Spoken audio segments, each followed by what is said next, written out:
ప్రియులారా, ఈ ఈ ఆరాధనా భావం కలిగినటువంటి 50వ కీర్తనంతా స్తుతి కీర్తనలతో ప్రభుని గణపరచండి. మీ మొక్కుబళ్ళు ఏమన్నా ఉంటే దేవునికి కానుకిచ్చి సమర్పించుకుని దేవుడిని గణపరచండి అని ఒక శ్రేష్టమైనటువంటి భావాన్ని కీర్తనాకారుడు వర్ణించుకోవటం జరిగింది. ఇప్పటి వరకు కొన్ని వారాలుగా సజీవమైన రాళ్లుగా కట్టబడిన మందిరాల కొరకు ఇప్పటి వరకు కొన్ని మాటలు కొన్ని వారాలుగా మీ ముందు ఉంచడం జరిగింది. ప్రియులారా, ఇంకా చాలా రాళ్ళు ఉన్నాయి, కానీ ఒగిడే అంశం మీద కొన్ని నెలలు వెళ్ళిపోవటం కూడా మీకు కూడా వినసొంపుగా ఉండదని 7 అనుభవాలు కలిగిన సజీవమైన రాళ్ళు కొరకు మీ ముందు వచ్చి ప్రభు మాటను బట్టి కొద్ది నిమిషాలు దేవుని వాక్యాన్ని ధ్యానం చేసుకుందాం. మంచిది. ప్రియ దేవుని బిడ్డలారా, 50వ కీర్తన రచన కారకుడు ఎవరు అంటే ఆసాపు అనే ఒక మంచి గాయకుడు అన్నమాట. దావీదు కాలంలో ప్రధాన గాయకుడిగా ఆయన మంచి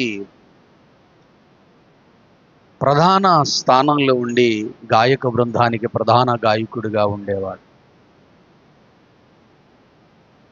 అతడు మంచి సంగీత విద్వాంసుడు. ఆసాపు మంచి సంగీత విద్వాంసులు.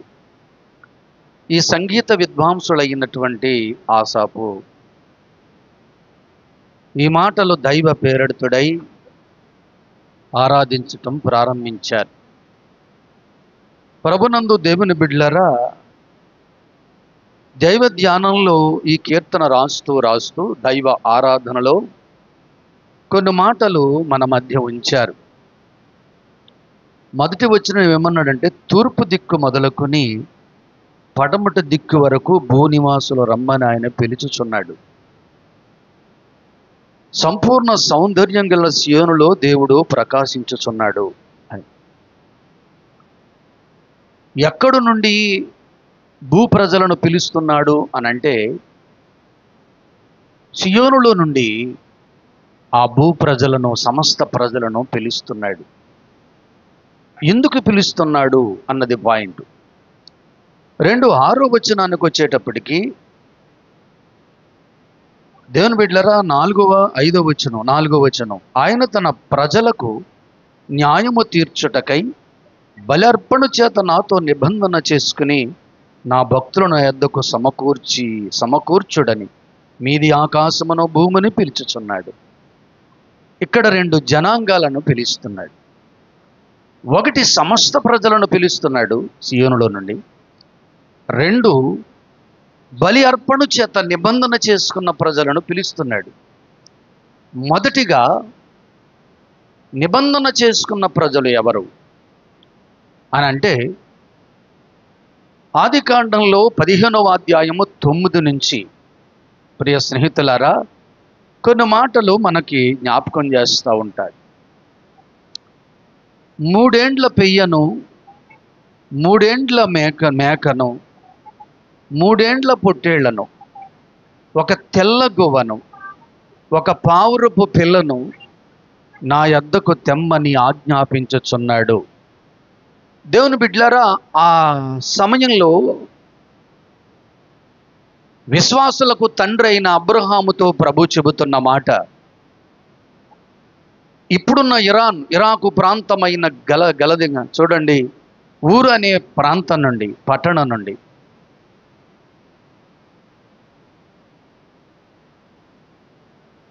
ఆయన చూపించబోయే దేశానికి వెళ్ళమన్నాడు. ఆయన చూపించే దేశానికి వెళ్ళమన్నాడు. దాని పేరు గల్దీల దేశము నుండి. ఇరాకు అనేటువంటి ప్రాంతం గల్దీల దేశం. ప్రపంచాన్ని ఏకచక్రాధిపత్యంగా పరిపాలించిన నెబుకద్నెజరు రాజు పరిపాలించిన ప్రాంతం అది. ఆ ప్రాంతంలో ఊరు అనే ఒక ఊరుంటే, ఆ ఊరిలో జన్మించినటువంటి అబ్రహామును దేవుడు పిలుచుకుని, నేను చూపించే దేశానికి వెళ్ళవయ్యా, నీకు జనాంగాన్ని పుట్టిస్తాను ఆకాశ నక్షత్రాల వలె నీ జనాన్ని ఆశీర్వదిస్తానని ప్రజలనని చెప్పాడు. ఆ మాటకు లోబడ్డాడు, ప్రయాణం కట్టి వెళ్ళిపోయాడు. దేవుని బిడ్డలారా, వెళ్ళిపోతూ ఆ ప్రాంతంలోకి వెళ్ళిన తర్వాత పొద్దుగూకు వేళ ప్రభు మాట్లాడుతున్నాడు. నాయనా, నీకు నాకు ఒక నిబంధన కావాలి. ఆ నిబంధన ఏమిటి అని అంటే, ఈ దేశం నీకు ఇస్తాను, ఈ దేశాన్ని నీకు ఇస్తాను, నీ పిల్లలకి ఇస్తాను అనంటే నాకు గుర్తేమిటి, నాకు ఆధారం ఏమిటి ప్రభువా అనంటే కొన్ని జంతువుల పేర్లు, మనము చదువుకున్నటువంటి పేర్లు చెప్పి అవన్నీ నా దగ్గర తీసుకురా, అవన్నీ ఖండించు. అందులో పావురపు గువ్వను దేన్నో విడవబడుతుంది కనుక అన్నీ కూడా ఖండాలుగా విభజించి కట్టెల మీద పేర్చి బలిపీఠము కట్టి ఊరికే పచ్చి మాంసాన్ని అక్కడ పెట్టాయి. నీకు ఒకటే గుర్తు, ఆ కట్టెల మీద నేను నడిచి వెళతాను. నేను నడిచి వెళుతున్నప్పుడు అవి అగ్ని చేత దహించబడతాయి. ఇదే నీకు నిబంధన గుర్తు అని చెప్పి, దేవుని బిడ్డలారా 18వ వచనం కాడించి చదువుకురండి. ఆదికాండం 15వ అధ్యాయం 9వ వచనంలో చదివారు. ఈ బలులకు సంబంధించిన జంతువులు ఆ దినమందు ఐగుప్తులా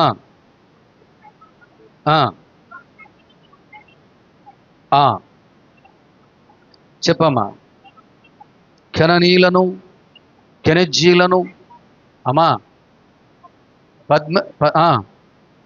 హిత్తీలను, పెర్జీలను, రెఫాయీములను, అమోరీలను, కననీయులను నీ సంతానంకి ఇచ్చి ఉన్నాను అని చదవమ్మా అని చేశాను. చాలు. నేను వెళ్ళిపోతున్నాను నాయనా. ఆ ఖండాల మీద వెళ్ళిపోతున్నటువంటి ఆ సమయంలో దేవుడు మాట్లాడుతున్నటువంటి మాట, ఈ దేశాన్ని పిల్లలకి ఇస్తాను. ఈ దేశంలో ఎన్ని జాతులైతే 7 జాతుల వారు ఉన్నారో వారందరినీ వెళ్ళగొట్టి నీ ప్రజలకు ఇస్తానని చెప్పి నిబంధన చేశాడు మన ప్రభు అయిన యేసుక్రీస్తు వారు.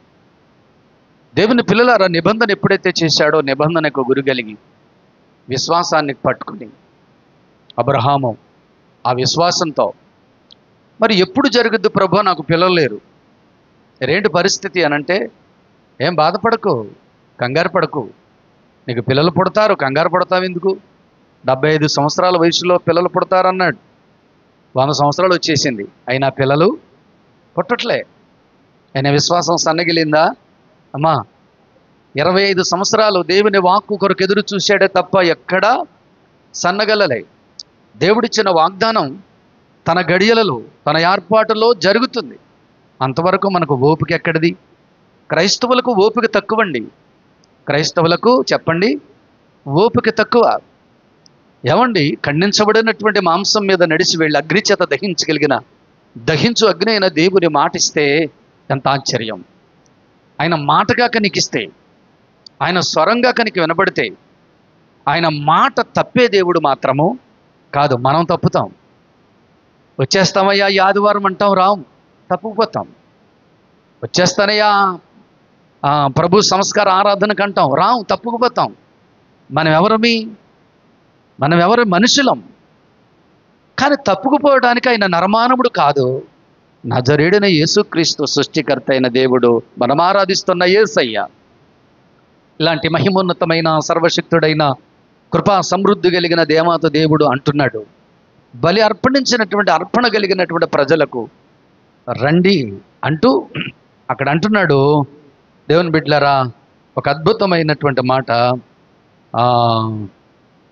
న్యాయము తీర్చుటకై రమ్మంటున్నాడు. తన ప్రజలను దేనికి రమ్మంటున్నాడు? ఆ ప్రజలంటే ఎవరు అంటే, అబ్రహాము గారికి 100 సంవత్సరాల వయసు వచ్చినప్పటికీ ఒక కుమారుడు పుట్టాడు. ఆ కుమారుడి పేరు ఇస్సాకు. ఇస్సాకు గారికి 2 కుమారులు పుట్టారు. ఒకడు యాకోబు, 2 యాశావు. యాకోబుకి 12 మంది సంతానం పుట్టారు. 12 మంది సంతానం 70 మంది అయ్యారు. 70 మంది కలిసి ఐగుప్తుకు వెళ్ళారు. ఆ ఐగుప్తులో ఉన్నటువంటి ప్రజలు లక్షల మంది అయిపోయారు. 430 సంవత్సరాలు అయింది. యేసయ్య చెప్పారు అబ్రహాము గారికి, నీ నీ 4వ తరం వారు వచ్చి దీన్ని స్వాధీనం చేసుకుంటారు, కంగారు పడకపో అన్నారు. 430 సంవత్సరాలు మనం బ్రతకగలమా? కానీ బ్రతకలేదు. అబ్రహాము చనిపోయాడు, ఇస్సాకు చనిపోయాడు, యాకోబు చనిపోయాడు, 12 మంది గోత్రకర్తలు చనిపోయారు. కానీ వాళ్ళకు పుట్టిన చిగురుందు చూశారు. ఈ చిగురు అబ్రహాము మర్చిపోవచ్చు, ఇస్సాకు మర్చిపోవచ్చు, యాకోబు మర్చిపోవచ్చు, 12 మంది గోత్రకర్తలు మర్చిపోవచ్చు. కానీ మర్చిపోని దేవుడు ఎవరైనా ఉన్నారంటే మనం ఆరాధిస్తున్న యేసుక్రీస్తు సర్వజ్ఞాని. ఆయన మరచే దేవుడు మాత్రము కాదు. గుర్తు చేసుకుని 4వ తరం వారిని 430 సంవత్సరములు అక్కడుంచి తర్వాత తన బాహుబలము చేత ఎక్కడికి కనానుకు నడిపించాడు. కనానుకు నడిపించిన ఇజ్రాయేలు ప్రజలకు ఒక జాతిని ఏర్పాటు చేసి, ఒక జనాంగాన్ని ఏర్పాటు చేసి, ఒక దేశాన్ని ఇచ్చి, ఒక పట్టణాన్ని కట్టి, ఆ పట్టణంలో యెరూషలేము అనే నగరాన్ని ఏర్పాటు చేసుకుని, ఒక దేవాలయం కట్టుకుని వాళ్ళను ఆరాధించమని చెప్పి దినదినము వాళ్ళను కాపాడుతూ వస్తున్నాడు మన ప్రభు అయిన యేసుక్రీస్తు వారు. ఎందుకు న్యాయము తీర్చడానికి రమ్మంటున్నాడు అనంటే, దేవుని పిల్లల అనేక పర్యాయాలు యేసుక్రీస్తు లోకమునకు వచ్చాడు. వారు నిబంధన ప్రజలు. వారు ఎలాంటి వారంట? నిబంధన ప్రజలు. వాళ్ళు నిబంధన ప్రజలు. నిబంధన ప్రజలకు తీర్పు తీర్చడానికి ఆయన అధికారం ఉంది. ఆయన అధికారం ఉంది. ఒక మాట జ్ఞాపకం చేసుకుందాం రండి దేవుని బిడ్డలారా. ఆయన న్యాయకర్తై ఉన్నాడు. చెప్పండి, ఆయన న్యాయకర్తై, అన్యాయస్తుడైన దేవుడు మాత్రము కాదు. ఎలాంటి వారికైనా న్యాయం తీరుస్తాడు. ఎంత గొప్ప దేవుడో! నువ్వు కష్టాల్లో ఉన్నా, ఇబ్బందుల్లో ఉన్నా, ఇరుకుల్లో ఉన్నా నీ పక్షంగా ఉండి న్యాయం తీర్చే దేవుడు మనం ఆరాధిస్తున్నటువంటి యేసుక్రీస్తు ప్రభువారు. ఇశ్రాయేలీలు ఆయా ప్రాంతాలలో చెదిరిపోయి ఫిలిష్తీయులకు, అనేక సార్లు మిద్యానీయులకు బానిసలుగా వెళ్ళిపోయినప్పుడల్లా ఒక్కొక్క న్యాయాధిపతిని లెగ్గొట్టి లేపి పుట్టించి మరలా వాళ్లను దగ్గరికి తీర్చుకుని యెరూషలేములోనికి నివసించేటట్లుగా చేసేవాడు మన ప్రభు అయిన యేసుక్రీస్తు వారు. న్యాయము తీర్చువాడు. చెప్పండి, దేము తీర్చువాడు? న్యాయము తీర్చువాడు. కీర్తనల గ్రంథం 58వ అధ్యాయం 11వ వచనాన్ని ఒకసారి జ్ఞాపకం చేసుకొనండి. కావున నీతిమంతులకు ఫలము కలుగుననియు నిత్యముగా న్యాయము తీర్చు దేవుడని లోకములో ఉన్నాడని మనుషులందరూ ఒప్పుకునేటట్లుగా నేను చేస్తాను, మీరు రండి ఇక్కడికి అన్నాడు. ఎందుకు రమ్మన్నాడు? రమ్మనడానికి గల కారణాలు ఏంటి అనంటే, ప్రభువు చెప్పినటువంటి మాట, మీరు నా ప్రజలు, నా సొత్తైన ప్రజలు, మీకు బాధ వచ్చినప్పుడల్లా నేను వచ్చేసి మీకు బాధలు తీరుస్తున్నాను, కష్టాలు తీరుస్తున్నాను. అయితే నా మాటలు మీరు వినట్లేదు. నా మాటలు మీరు వినట్లేదు. మీ కొరకు న్యాయం చేసేవాడిని నన్ను విడిచిపెట్టి మీరు లోకాన్ని వెంబడిస్తున్నారు, లోక ఆశలతో వెళ్ళిపోతున్నారు.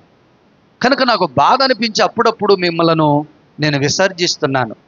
నేను మీకు న్యాయకర్తను. ఎలాంటి కర్త? న్యాయకర్తను. న్యాయకర్త అయిన దేవుడు ఒకరోజు వాళ్లకు ఇలా పిలిచి ఒక న్యాయం చేయడానికి ఒక రోజును నిర్ణయించాడు. ఏమిటి ఆ రోజు నిర్ణయము అనంటే, ప్రియులారా గమనించండి జాగ్రత్తగా. నేను క్లుప్తంగా ఒక అర్ధగంట మాత్రమే దేవుని వాక్యాన్ని చెప్పడానికి ఇష్టపడుతున్నాను. మత్తయి సువార్త 25వ అధ్యాయం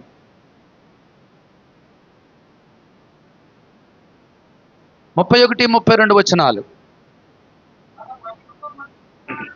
తన మహిమతో మనుష్య కుమారుడు సమస్త దూతలను కూడా వచ్చినప్పుడు తన మహిమ కలిగిన సింహాసనాన్ని ఆసీనుడై ఉన్నాడు. అప్పుడు సమస్త జనములు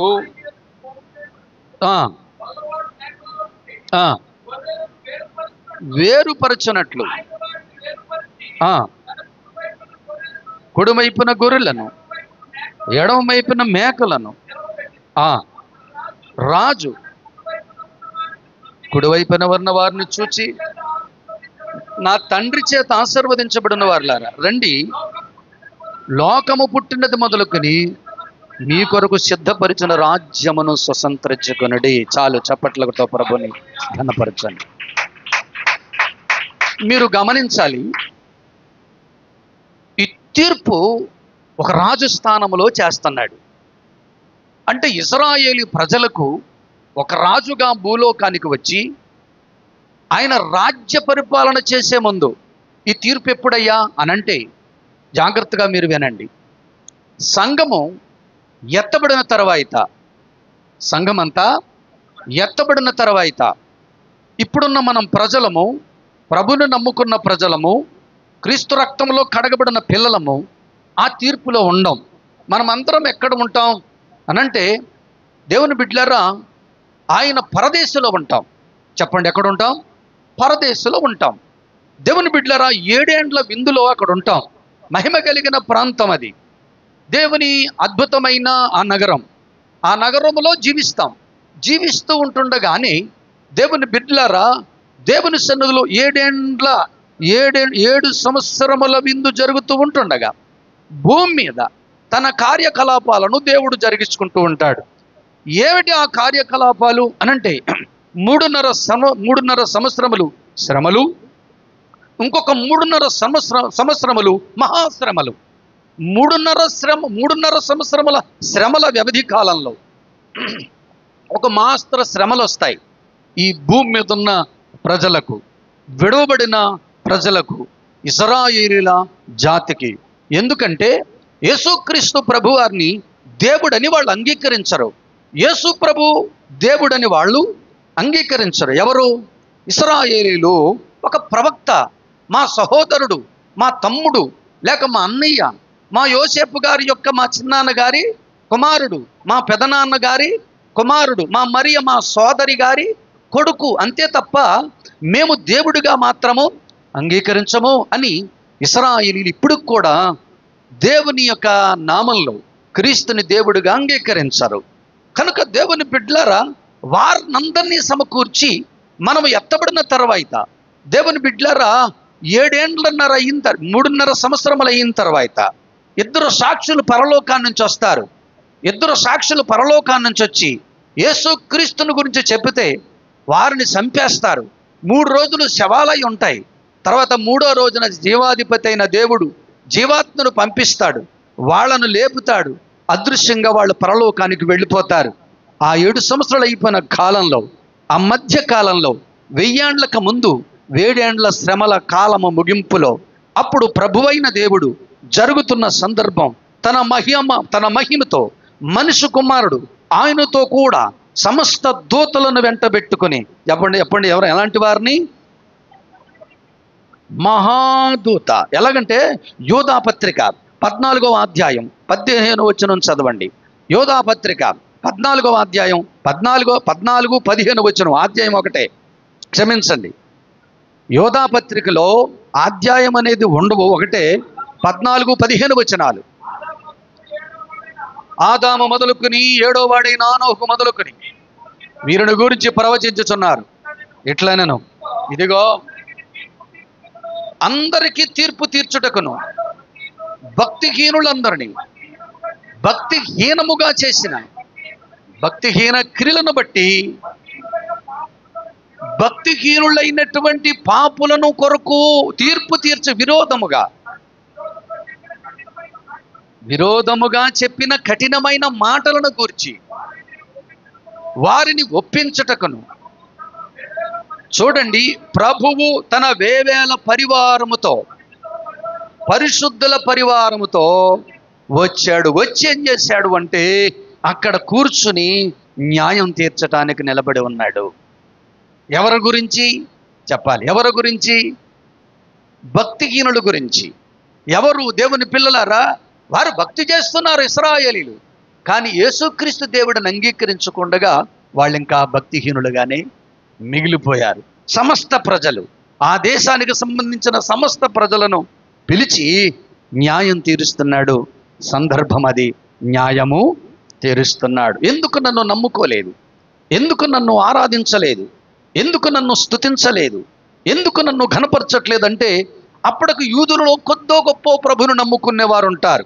ఆ తర్వాత దేవుని బిడ్డలారా, సంఘం ఎత్తబడిన తర్వాత కొంతమంది అవిశ్వాసులు ఉంటారు. సంఘం ఎత్తబడక మునుపు దేవుడు అప్పుడే వస్తాడా, దేవుడు ఇంకప్పుడే వస్తాడా, ఆయన రాకడ గురించి గుర్తులు ఏమాయను, ఇంక వీడొస్తాడు, రేపొస్తాడు, ఎల్లుండి వస్తాడని చెప్పుకుంటున్నారు అంటూ అశ్రద్ధగా వాళ్ళు భక్తి చేయకుండా భక్తిహీనుడుగా మార్చబడ్డారు.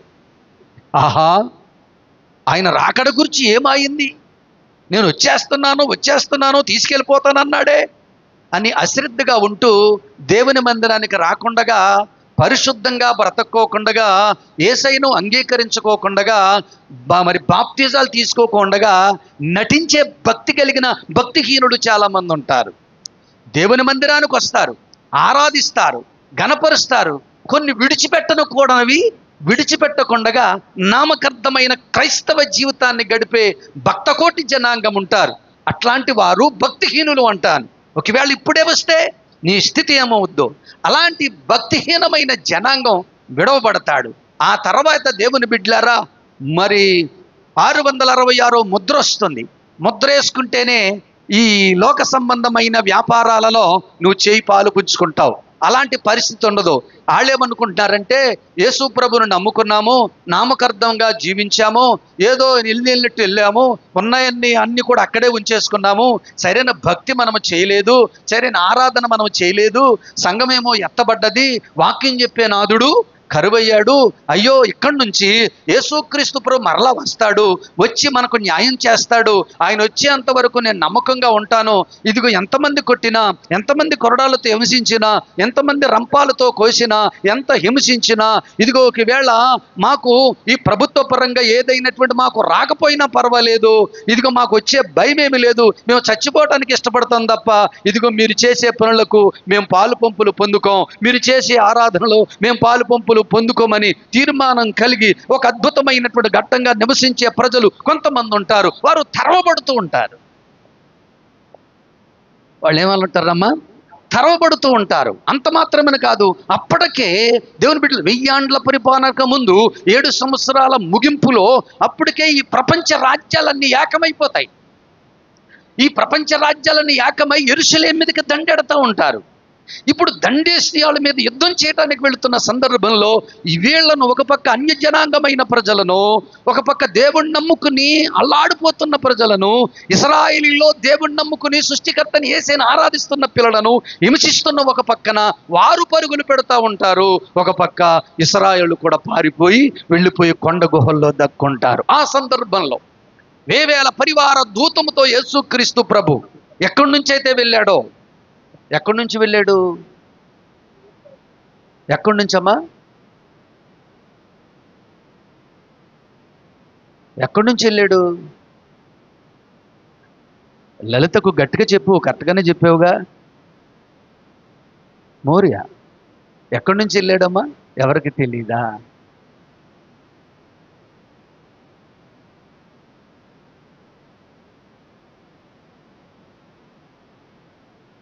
ఆయన ఒలివ కొండ నుంచి ఆరోహణమయ్యాడు. ఏ కొండ? ముందు బాగానే చెప్పింది మా తల్లి, మరలా మార్చేసింది. మోరియా.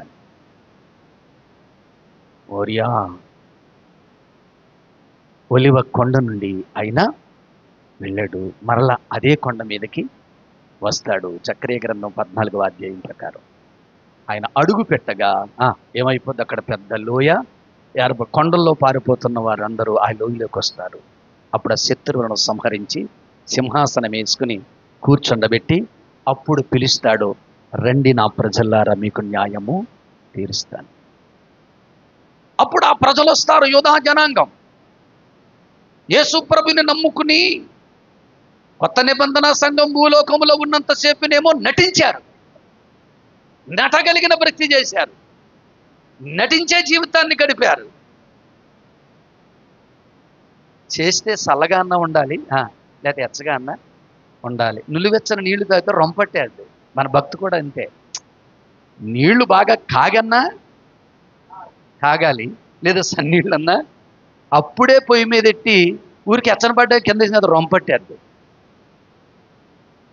మన భక్తి కూడా అంతే. కనుక దేవుని బిడ్డలమైన మనము, దేవుని ఆరాధించే ప్రజలము, దేవుడు అప్పుడు ఏం చేస్తాడంటే విడిచిపెట్టడు. అప్పుడు విడిచిపెట్టడు. అప్పుడు వాళ్ళని కూర్చోండబెట్టి ఆయన అంటాడు, వేవేల పరివార దూత గణాంగం పక్కన ఉంటుంది, ఆయన దగ్గరకు పోగొడతారు. పోగొడ తర్వాత తన ప్రజలను వేరుపాటు చేస్తాడు. తన ప్రజలను వేరుపాటు చేస్తాడు. శ్రమలలో, ఇబ్బందులలో సంఘం ఎత్తబడిపోయినప్పటికీ కూడా నా యందు విశ్వాసం ఉంచారు కదా. ఆయన రాజుగా వచ్చాడు. చెప్పండి, రాజుగా, ఇశ్రాయేలు రాజుగా వచ్చేసాడు. అప్పుడు రాజు కూర్చుని ఆయన తీర్పు తీరుస్తుంటుండగా కుడి చేత ఉన్న వారిని ఇలా రమ్మన్నారు. కుడి పక్కకు వచ్చారు. యేసు ప్రభుని నమ్ముకున్న వారందరూ కుడి పక్కకు తెల్ల మొక్కలు వేసుకుని కనవాళ్ళందరూ చూస్తున్నారు. ఏంట్రా కుడి పక్కన రమ్మంటున్నాడేంటి? నేను యూదుణ్ణి, యూదామత ప్రవిష్టుడను, ధర్మశాస్త్ర ప్రావీణ్యత కలిగినటువంటి శాస్త్రాలు తెలిసిన, విద్య తెలిసిన, గొప్ప పాండిత్యం కలిగిన వ్యక్తిని నన్ను రమ్మనకుండగా విద్య లేని ఇశ్రాయేలు పాస్టర్ గారు నా పక్కకు రమ్మంటున్నాడు. ఎంత బాధ! వాళ్ళందరూ ఆశ్చర్యపోతారు. న్యాయం తీరుస్తాడు. అప్పుడు అంటాడు, నేను దేవుణ్ణి అన్నాను. ఎవడన్నాడంటే, నేను నా తండ్రి నామమున వచ్చి ప్రకటించాను, మీరు నా మాటలు వినలేదు. నా తండ్రి నాలో ఉన్నాడయ్యా అంటే మీరు నమ్మలేదు. నా తండ్రి నేను ఏకమై ఉన్నాం అంటే మీరు నమ్మలేదు. 2, నన్ను చూస్తే తండ్రిని చూసినట్లే అని చెప్పాను, కానీ మీరు నన్ను నమ్మకపోగా నా మీద రాళ్లుతో కొట్టే చంపే ప్రయత్నం కూడా చేశారు. 2వదిగా కుళ్ళు ప్రశ్నలు కూడా నాకేసేసావు. ఏమంటే, అబ్రహాము కంటే పెద్దోడవా అని నన్ను గద్దించారు మీరు. అవును, అబ్రహాము కంటే నేను ఇంకా ముందోడిని అని చెప్పాను, మీరు వినలే. రండిరా బాబు, ఎందుకంటే తీర్పు తీర్చుటకు, యోహాను సువార్త 5:7 తీర్పు తీర్చుటకు మనిషి కుమారుడుకు సర్వాధికారము ఇవ్వబడి ఉన్నది. చప్పట్లతో ప్రభుని గణపరచండి. సర్వాధికారము ఇవ్వబడి ఉన్నది నాకు. నా తండ్రి చేత సర్వాధికారం ఇవ్వబడి ఉన్నది అబ్బాయి. కనుక మీకు తీర్పు తీరుస్తున్నాను.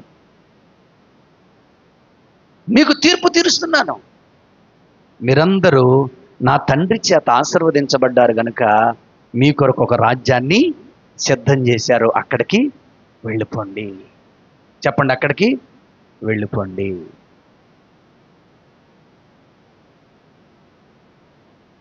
మరి కనవ వాళ్ళ సంగతి ఏంటి? అక్కడే తీర్పులో 2 రకాలు. యేసీయులకు తీర్పు తీరుస్తానే మిగిలిన ఇశ్రాయేలులకు, జాగ్రత్తగా వినండి, మిగిలిన ఇశ్రాయేలులకు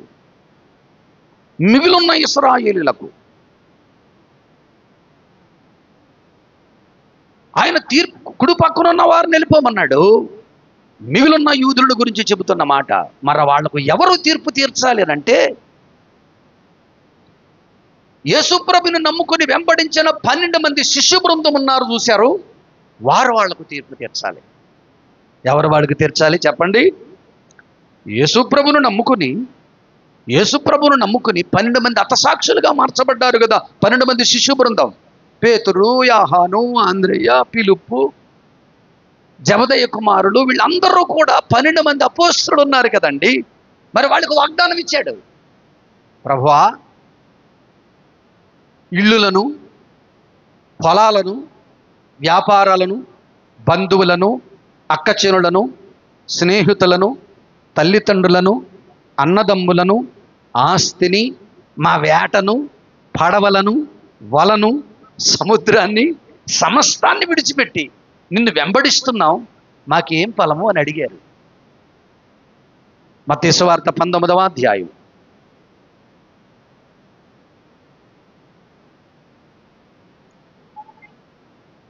ఆగమ్మ. అప్పుడు యేసు ప్రభు చెబుతున్న మాట 28వ వచనం, 19, 28.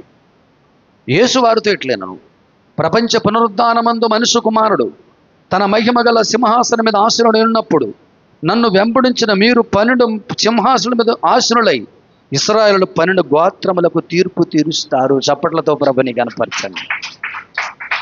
బాధపడకు సోదరా, బాధపడకు, దిగులు పడకు సహోదరి. నేనేమంటానంటే, అప్పుడు అపోస్తలులే కాదు, ఇప్పుడు దేవుని కొరకు హతసాక్షులుగా మారినటువంటి ప్రవీణులు అన్నలాంటి వారు, స్టెఫను లాంటిటువంటి గొప్ప యోధులు, ఇప్పుడు కూడా గొప్ప గొప్ప పరిచర్య చేసి తన ప్రాణత్యాగం చేస్తున్న భక్తకోటి జనాంగానికి ఒక అద్భుతమైన గడియ. పరిశుద్ధులకు మీరు తీర్పు తీరుస్తారో, పరిశుద్ధులకు మీరు తీర్పు.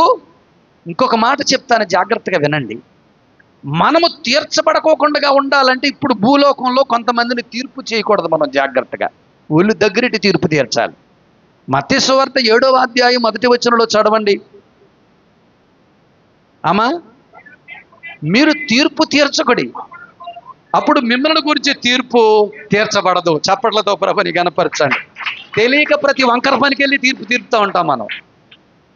మనం తెలియక ప్రతి దాంట్లోనూ తలెట్టేసి ఏలెట్టేసి తీర్పు తీరుతూ ఉంటాం. ఆ తీర్పు మనకు శాపంగా మారుద్ది. జాగ్రత్త. మరి తప్పురా తప్పురా ఒప్పురా అది వేరు. నువ్వు తీర్పు తీసే స్థానము జడ్జిమెంట్ తీసుకునే గొప్ప లాయరుగా లేక జడ్జిమెంట్గా నువ్వు అధిష్టానంగా పెద్ద ఫీల్ అయిపోయి భుజాలు ఇలాగ తిప్పుకున్నా నేనే తీర్పు. అబ్బా చెప్పండి, నేనే తీర్పు. నేను లేకపోతే ఇక్కడ ఏమి అయ్యా బాబోయ్. ఇంకా ఈ చిత్రం ఏంటో తెలుసా? చచ్చిన తర్వాత ఉంటుంది అసలు సంగతి. నీ గురించి తీర్పు అద్భుతంగా జరిగిద్ది అక్కడ.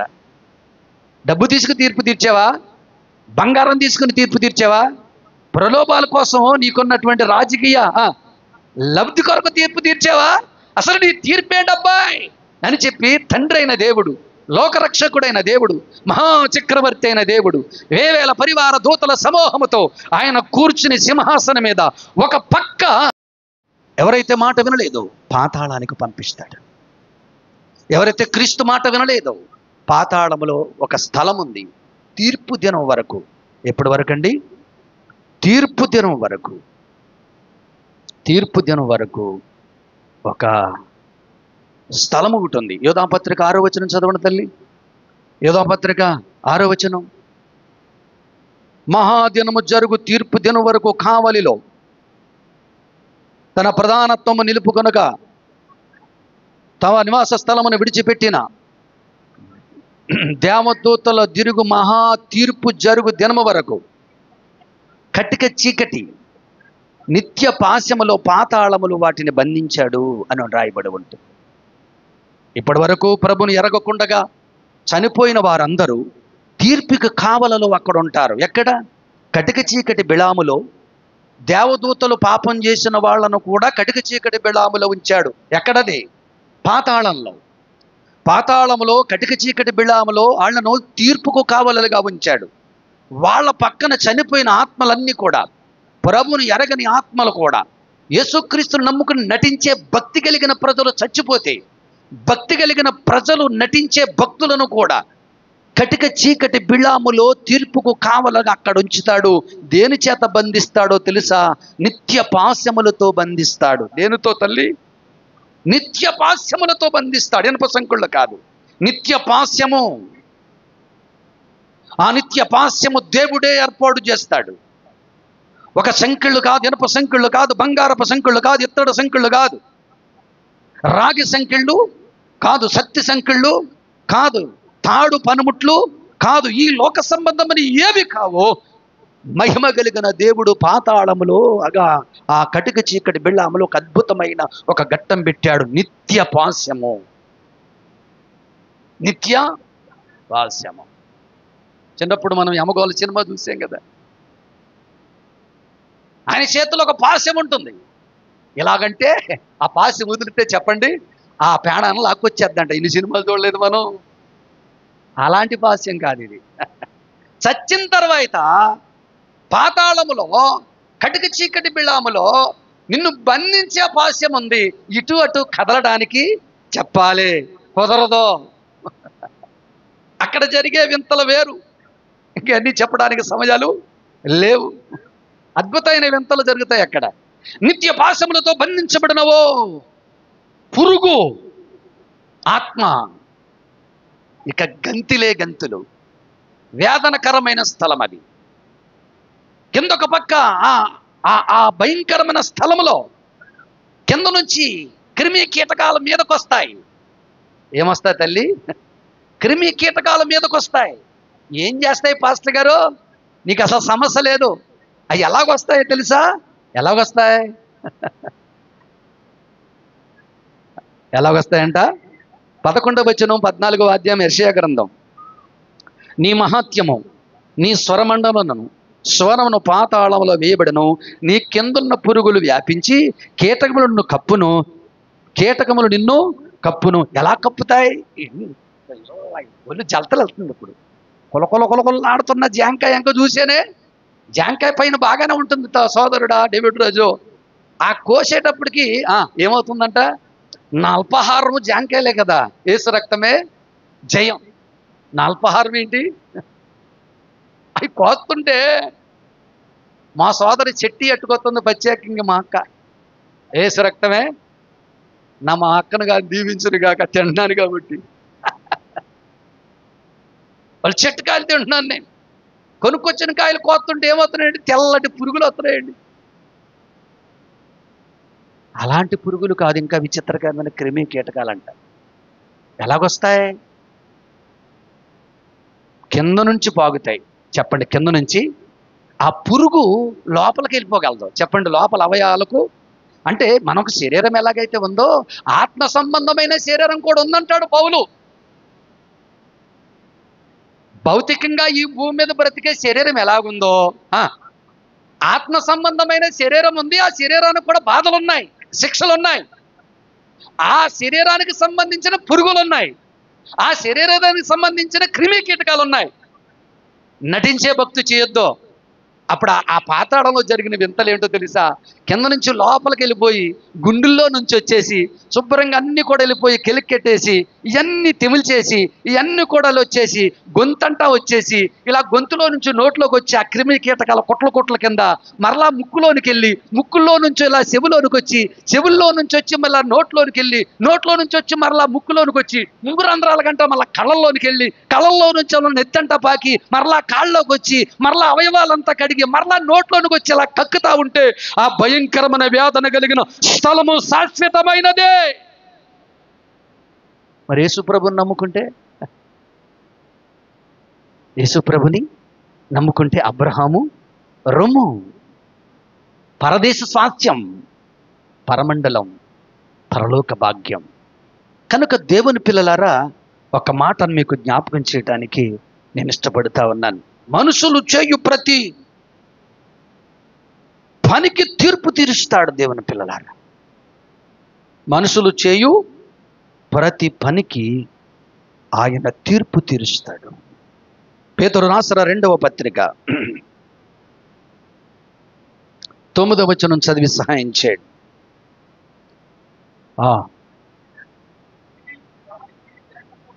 2వ పేతురు అనుకుంటే చూడండి ఒకసారి.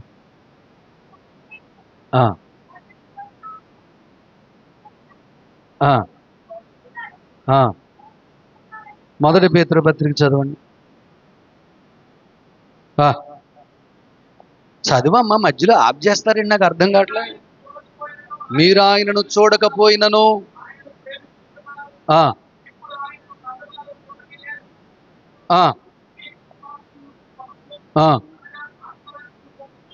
ఆత్మరక్షణ పొందుచు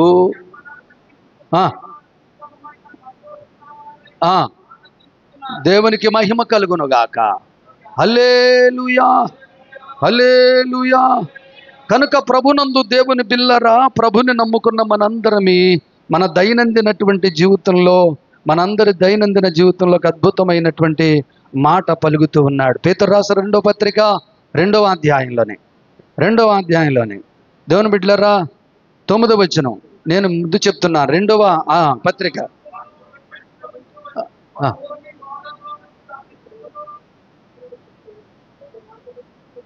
ఏమంటాడంటే, మీరు ఇంకా చదవద్దు, నేనే చదివేస్తాను. ఇక్కడ ఏమంటాడంటే, దుర్నీతి పరులను, ముఖ్యముగా మలినమైన దురాశలు కలిగి శరీరానుసారముగా నడుచుకొనుచు ప్రభుత్వమును నిరాకరించుచు శిక్షలు ఉంచబడిన తీర్పు దినం వరకు కావలిలో ఉంచుటకు ప్రభువు సమర్థుడు. కావలిలో, జాగ్రత్తగా వినండి, కావలిలో తీర్పు దినం వరకు. అక్కడ ఎక్కడుంటారు? కావలిలో. కటిక చీకటి బిళాములో కావలిలో ఉండటానికి మిమ్మల్ని పెట్టడానికి యేసెవరు? సమర్థుడు. యేసెవరు? సమర్థుడు. తుచ్చమైనటువంటివి ఇవాళ ఉంటుంది, ఇవాళ 4,000 వస్తే రేపు పొద్దున్న ఉండవు. ఈ ఆశీర్వాదాల గురించి పక్కన పెట్టండి, ఇదంతా ఒక ఎత్త. అంటే ఆశీర్వాదాలు రావా యేసుప్రభుని నమ్ముకుంటే వస్తాయో కదా, పెద్ద సమస్య ఏమి కాదు. అసలు భక్తి ఆశీర్వాదం గురించి కదా. మనం చేసే భక్తి భౌతికమైన ఆశీర్వాదాల గురించి కాదని చెప్పండి అమ్మా. కాదు, ఎలా ఉంటుంది, రేపు పోతుంది. యోబంతటి వాడికే కష్టాలు తప్పలేదు. యోబంతటి వాడికి ఆస్తి నాశనం అయ్యింది. మనం ఎంత, మన భక్తి ఎంత? అసలు మన భక్తి చేస్తున్న ఆరాధన అంతా కూడా చచ్చిన తర్వాత మనం ఎలాగుండాలో చేసేదే భక్తి. నువ్వు చూసొచ్చావా, నువ్వు వెళ్ళొచ్చావా అంటున్నాడు ఒక ఆయన. నన్ను ఏమంటున్నాడమ్మా? నన్ను ఏమంటున్నాడు ఆయన? నేనేదో వెళ్ళాను ట్రీట్మెంట్ చేయించుకోవడానికి. నువ్వు వెళ్ళొచ్చావా, నువ్వు చూసొచ్చావా? అలా చెప్తారు మీరు పాస్టర్లు. నువ్వు వెళ్ళొచ్చావా? నువ్వెళ్ళొచ్చావా? నువ్వెళ్ళొచ్చావా? తర్కించడానికి మనకున్నటువంటి హోదా సరిపోదు. ఎదుటివానికి తీర్పు తీర్చడానికి నువ్వెవడవే. నువ్వు తీర్పు పాలు ఉండగా ఉండాలంటే ఎదుటి వ్యక్తికి తీర్పు తీర్చొద్దు. తీర్చేవాడు వేరే సంగతి ఉంటాడు. కాళ్ళన్నా లాక్క రావాలి, జబ్బన్నా రావాలి, డబ్బన్నా పోవాలి. ఆ దైనందిన జీవితంలో ఇంకన్నీ పోగొట్టుకుని అవయవాలన్నీ చెడిపోయి యేసుబాబు దగ్గరికి వెళ్తే బాగుండు అనుకునే స్థితి వస్తేనే కానీ అర్థము కాదు. నా బతికెంతే కదండి. యేసుప్రభుని నమ్ముకోరా, నా కోళ్ళ బతుకుతుంది అనేది మా పెద్దమ్మ వెంకటరత్నమ్మ. యేసుబాబుని నమ్ముకో, దేవుడు గొప్పవాడు రా, మా కోళ్ళ బతుకుతుంది అని చెప్పంటే, నో, మీరు చేసి వెళ్ళిపోండి. నాకు ఎంతమంది ఉన్నారు?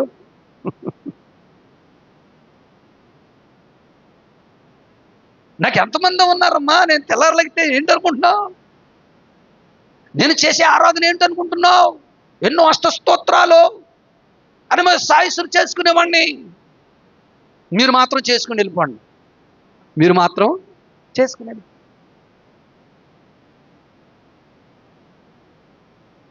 మతపు మత్తును ఎరగొట్టాడు దేవుడు.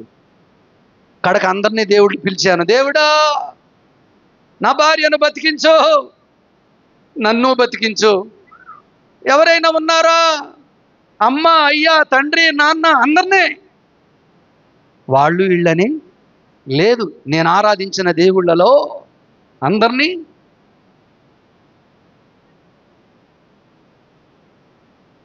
ఒక్కళ్ళు వచ్చి పలకరించిన వాళ్ళు, నిద్రాగులందరూ స్తోత్రం చెప్పండి, మెలకు కలిగిన వాళ్ళందరూ చప్పట్లు కొట్టండి. చాలు, సంతోషం.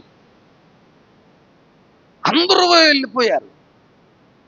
ఏ దేవుడన్నా మాట్లాడతాడేమో, నా బాధను తొలగిస్తాడు, నా భార్యను బతికిస్తాడు, నాకున్న వ్యాధిని తొలగిస్తాడు, నాకున్న కష్టాలను తొలగిస్తాడు, బతికించి సాక్షిగా నిలబెడతావు. మడత మంచం పడుకుని నేను, మా ఆవిడేమో ఇంట్లో పడుకుని ఊక్కు ఏమందంటే ఉఫ్ ఉఫ్ అంటుంది. ఇంకేం లేదు, ఊపిరే. ఎలాగుంది? మసిబగ్గే కదా ఊపిరే. అసలు ఆవిడ చూడటానికి భయం. పుట్లపూళ్ళు అందరికీ తెలుసు, ఎవరికి ఈ సాటి అయిన మార్గము కాదు.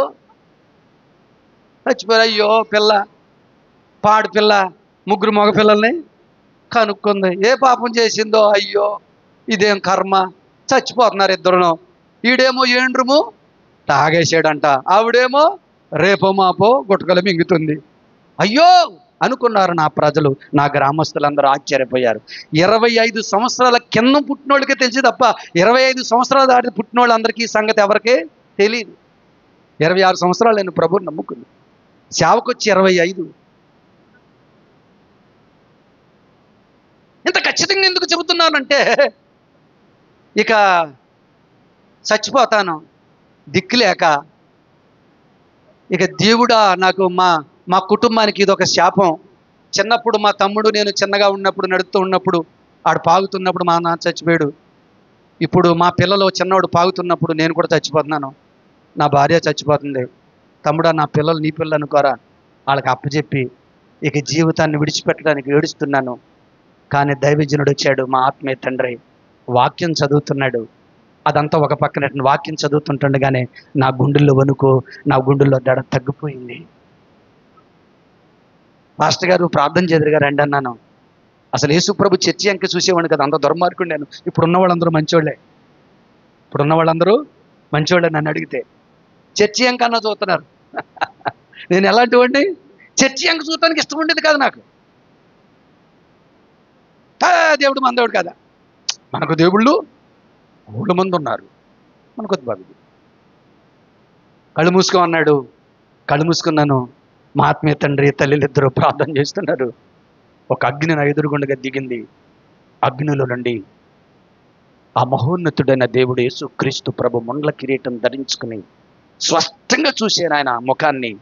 ఆ ముండ్ల కిరీటంతో రక్తం కిందకి కారుతుంటుండగా ఆ వెలుగు, కాంతి, ముఖము, రక్తము నా మీదకి ఇలా తాకగా పరిశుద్ధాత్మతో గంతులేసాను కదండి. వచ్చే వారానికే అప్పటికే 2 కాళ్ళు పడిపోయిన నా భార్య కొన ఊపిరితో బ్రతుకుతుంది. అలా చర్చిలో పడేశాం. ఆదివారం ఆరాధిస్తుంటుండగా పరిశుద్ధాత్ముడు ఆవిడలోనికి వచ్చి ఎగురు గంతేసి నాట్యమాడి నా దేవుడు కాళ్ళిచ్చి నన్ను బ్రతికించాడు నా ఆవిడ సాక్ష్యం చెప్పింది. ఇంతకంటే సాక్ష్యాలు ఏమున్నాయి? ఇంతకంటే రుజువులు ఏమున్నాయి? ఇంతకంటే అసలు సత్యం ఏది ఉంది? ఇంతకంటే అసలు సత్యం ఏది? ఇది అబద్ధం కాదు కదా, ఇది నిజం కదా. నేనే గాక ఈ తీర్మానం కలిగి ప్రభు గాక ప్రభు సన్నిధిలో నేను ఆరాధించి ఇలా స్తుతించి ఘనపరిచి ఆయన చేసిన మేలు కృతజ్ఞత చూపకపోతే నా బ్రతుకు కంటే ఇప్పుడు నన్ను ఎక్కడ పెడతాడు చెప్పండి అమ్మా? కటికి చీకటి బిడారంలో నిత్య పాశంతో కట్టి తీర్పు వరకు కాపలా పెడతాడు. ఎప్పుడు తీర్పు? మరలా మనం పరదేశంలోనికి ఎక్కిన ప్రజలు, యూదులైనటువంటి దేవుని నమ్ముకున్న ప్రజలు, పరదేశంలో ఉన్న వారు భూమి మీదకి రావాలి. వచ్చి ఏం చేయాలి? ఒక అద్భుతమైన రాజ్య స్థాపన చేయాలి. అది 1000 ఏండ్ల పరిపాలన రాజ్యంలో మనమందరం మరలా దిగుతాం. చప్పట్లు కొట్టండి. 1000 ఏండ్ల పరిపాలన అయిన తర్వాత 1000 ఏండ్ల పరిపాలన అయిన తర్వాత ఏం జరిగిద్ది? ఏం జరిగిద్ది? ధవళ సింహాసనపు తీర్పు జరిగిద్ది. అప్పుడు ప్రకటన గ్రంథం 20వ అధ్యాయం 12వ వచనంలో రాయబడినటువంటి మాట చెప్పండమ్మా. గొప్పవారేమి, కొద్దివారేమి, మృతులైన వారందరూ సింహాసనం ఎదురుగుండగా నిలబడ్డాలి. చూచితిని, గ్రంథాలు విప్పబడ్డాయి. వేరొక గ్రంథాలు విప్పబడ్డాయి. రాయబడి ఉన్న తన క్రియల చొప్పున మృతులు తీర్పు పొందిరి. చెప్పండి, మృతులు తీర్పు పొందిరి. దేవుని బిడ్డలారా, ఎవరు తీర్పు పొందుతారు? కొద్దివారేమి, గొప్పవారేమి, మృతులైన వారు. ఎవరంట? మృతులైన వారు. అంటే నువ్వు మృతి చెందలేదా? కొత్త నిబంధన సంఘమా? యేసు ప్రభు రాకడలో మృతి చెందకపోయినా మహిమ శరీరం నీకు వస్తుంది. ఒకవేళ ప్రభుని నమ్ముకుని చచ్చిపోయావనుకో, ఆయన రాకడలో వెత్తబడి పరదేశికి వెళ్ళిపోతావు. ఇప్పుడు నువ్వేం చేస్తావంటే మృతుడువు కాదు, యేసు ప్రభును నమ్ముకున్న సజీవుడవు, యేసు క్రీస్తును నమ్ముకున్న నిత్య జీవానికి వారసుడవు. నీకు మరణము లేదు, నీకు ఆత్మకు మరణము లేదు. నీ ఆత్మకు మరణము లేదంటే మరణము లేదు. నీ ఆత్మకు మరణం లేదు, నీ ఆత్మకు మరణం లేదు, నా ఆత్మకు మరణం లేదు. క్రీస్తు రక్తము కార్చబడ్డది ఎందుకో తెలుసా? ఇశ్రాయేలులకు బలి చేత నిబంధన గుర్తయితే యేసుక్రీస్తు ప్రభు సర్వమానవాళ్ళందరికీ తీర్పు తెచ్చడానికి ఎందుకు గుర్తుగా వచ్చాడో తెలుసా? ఆయన నిబంధన రక్తముగా మన కొరకు కార్చాడు. ఎబ్రీ పత్రిక 10వ అధ్యాయం 29వ వచనంలో మనందరి కొరకు నిబంధన రక్తమును కార్చిన యేసుక్రీస్తు ప్రభు ప్రపంచానికి న్యాయము తీర్చడానికి న్యాయకర్తగా రాబోతున్నాడు 1000 ఏండ్ల సంవత్సరాలు అయిన తర్వాత. మొదటి పునరుద్ధానములో లేచిన మనమందరికీ తీర్పు ఉండదు. మనందరికీ తీర్పు ఉండదు. కనుక దేవుని బిడ్డ, తీర్పులోనికి వెళ్ళావా? శిక్ష తప్పదు, మరణము తప్పదు. ఏం జరుగుద్దు పాస్టర్ గారు అంటే, ధవళ సింహాసనపు తీర్పు 1000 ఏండ్ల పరిపాలన తర్వాత. ఇప్పుడున్నటువంటి తీర్పు, ఆయన చేసిన తీర్పు 7 ఏండ్ల శ్రమల ముగింపులో 1000 ఏండ్ల పరిపాలన మధ్యలో ఒక అద్భుతమైన తీర్పు జరిగిద్ది. ఒకటి అన్యజనాంగానికి, యూదులకేమో 12 మంది గోత్రకర్తలు తీరుస్తారు. యేసయ్యేమో అన్యజనాంగమైన ప్రజలకు తీర్పు తీరుస్తాడు.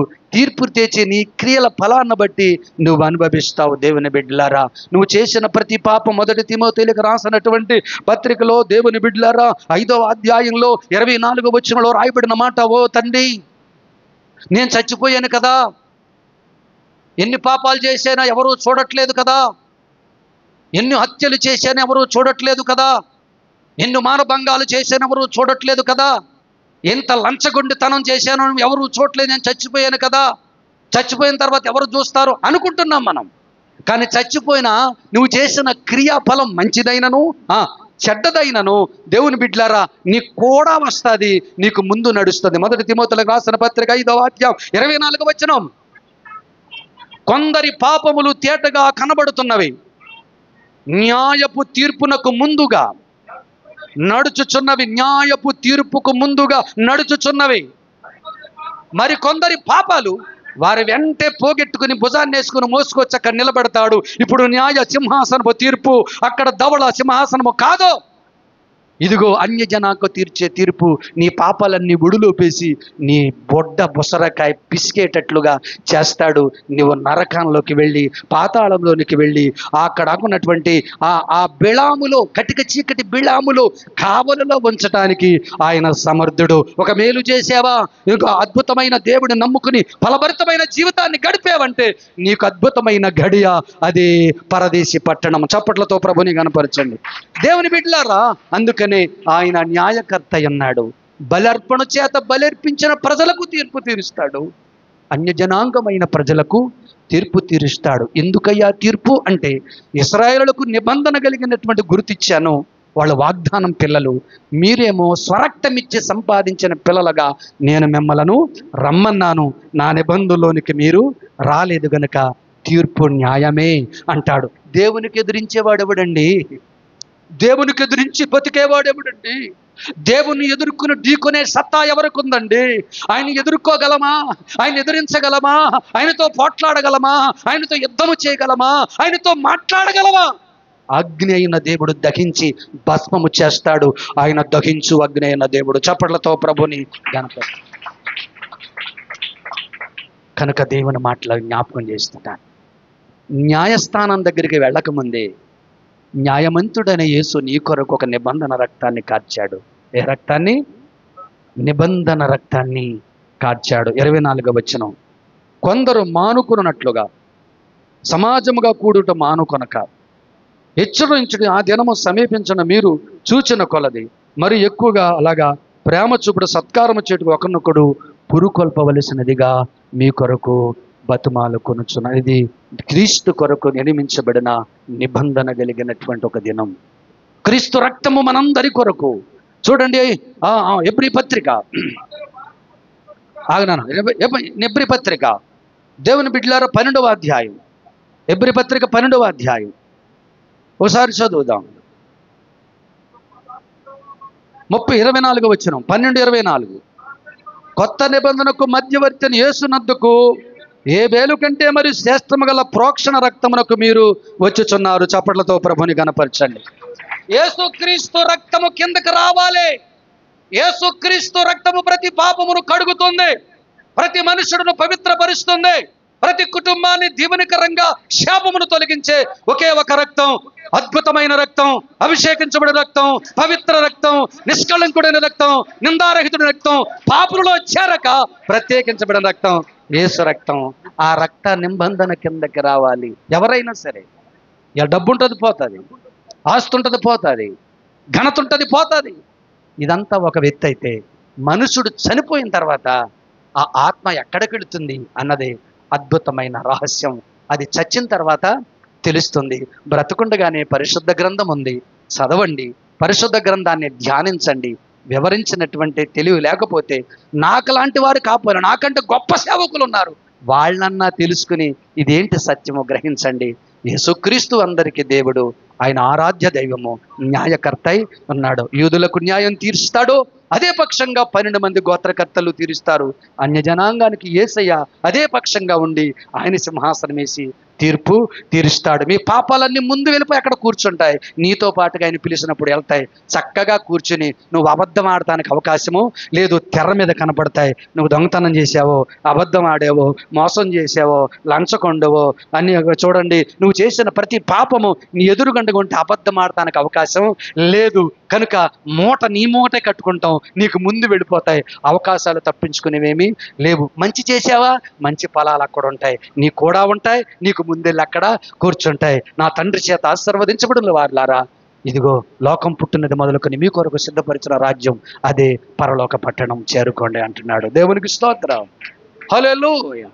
కనుక ఆ దేవుని మాటలు అంటాడు. మొదటి మాట 50వ వచనంలో, భూదిగాంతల ప్రజలను తూర్పు దిక్కు నుండి పడమడు దిక్కు వరకు న్యాయం తీర్చడానికి పిలిచాడు. అన్యజనాంగమును బలి అర్పణ చేత నిబంధన చేసుకున్న ప్రజలను పిలిచాడు యెరూషలేములోనికి. ఆ 12 మంది అపోస్తలులు వారికి తీర్పు తీర్చడానికి. నీకు నాకు తీర్పు లేదు, రక్తము కడగబడే వాడికి. కొత్త నిబంధన సంఘానికి తీర్పు లేదు, నిబంధన రక్తమే మనకు తీర్పు, నిబంధన రక్తమే మనకు రక్షణ, నిబంధన రక్తమే మనకు ఆశీర్వాదం, నిబంధన రక్తమే పరలోక రాజ్యం, పట్టణను స్వతంత్రించుకునే భాగ్యము, ధన ఘనతలు ప్రియులారా. అట్టి భాగ్యం మనకు దేవుడు దయచేయునుగాక. కనులు మూయండి, ప్రార్థన చేసుకుందాం. కనులు మూయండి, ప్రార్థన చేసుకుందాం. ఓ థ్యాంక్ యూ లార్డ్, హల్లెలూయా, హల్లెలూయా.